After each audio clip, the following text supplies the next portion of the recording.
In being a disciple, there are three areas that we need to think about. One is just learning to do the things that Jesus said. And I say again, and from now on I'm going to be repeating this, don't get legalistic about this. Doing the things that Jesus said is not a matter of trying to do the things that Jesus said. It's a matter of becoming the kind of person who would naturally do them. And that's where we go back to our circle diagram. The focus is on changing the stuff that's in those circles. You change the stuff that's in the circles and the behavior will change. So to stick with our simple case, blessing those who curse you. You don't want to try to bless those who curse you. If you do, you'll fail. That's all you do. And see, the problem is that the stuff that's in the circles pops out before you have time to think about what you're doing or not doing. That's why the Pharisee always fails and winds up in hypocrisy, is because they aim at the action, not at the change in the person. But still, the things that Jesus explicitly said to do are guidelines, and we need to have in mind becoming the kind of person who does that. So now we have a lot to say about that later. That's just the general point. The second thing is how to live life in areas where there is no explicit command.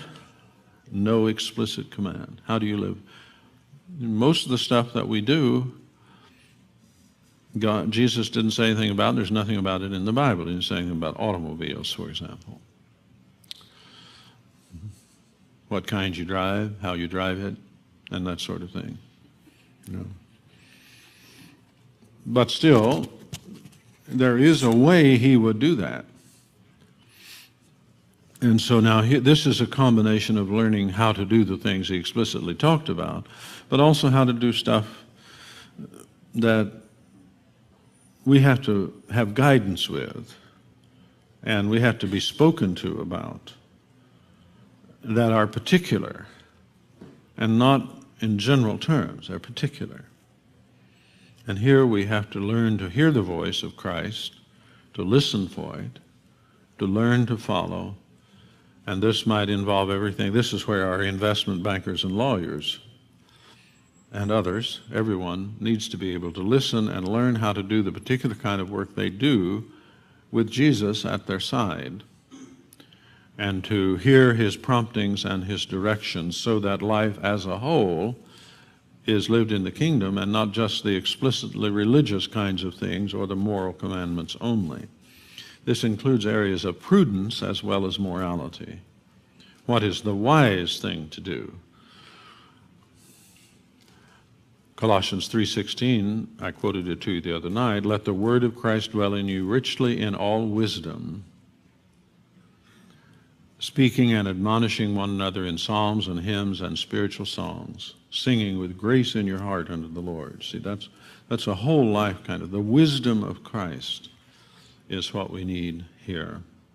I think we ought to include, for example, our business decisions, issues about our family's financial welfare, and all kinds of concerns that have to do with ordinary life that we might not think about if we just looked at the Bible alone.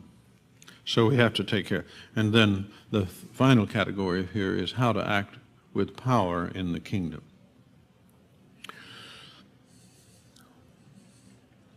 I said, I think earlier, that prayer and giving are the two baby steps in learning kingdom life. If I didn't, I'll say that later. That prayer and giving are the two ways that we take tiny steps.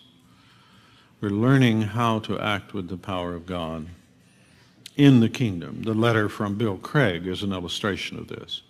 He didn't know what to do with that. And so then, now he heard some teaching, and it impressed him, and he had theological problems with it. But given all the theological problems, still, at the moment, he was prepared to do something that he'd never done before. And he observed the result. See, that's learning under the third category here.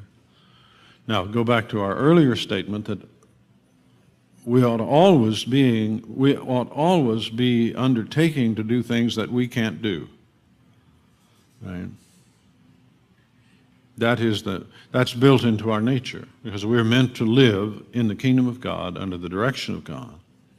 So that means we would always be undertaking to do things that we can't do. That's learning to act and live in the power of God. And that would cover everything from teaching Sunday school to a little child and talking to them about Jesus, about life and death and heaven and righteousness and all that. So you talk to a little child, you're counting on God to do a work there, if it's leading a big meeting or writing a book, or if it's starting a business, and so on. It's all in the same area, because we want to be acting in the power of God. Now,